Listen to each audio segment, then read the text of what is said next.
What's up guys? So karon magpahula ta kaning maong among tigom nga tag 20. So tara guys, oh. So tag 20 ang mga tigom.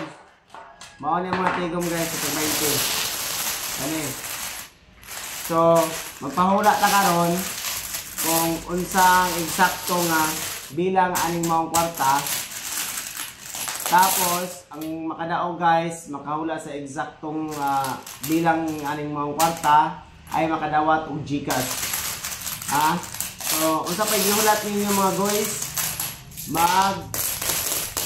Comment down below na mo. Tapos, hulaan rin nyo kung pila rin sa kanan para tagaan ka mo pangdula og scatter. Diba? Yung scatter nga GCash.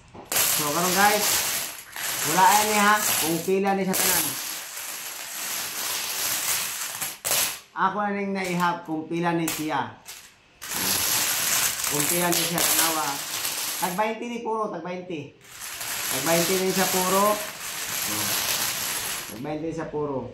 So, karon guys, sa paglulat ninyo, mag-comment na mo dara sa baba para makadaog mo o pangdula ninyong scatter o kung saan asa nyo gamiton. So thank you for watching.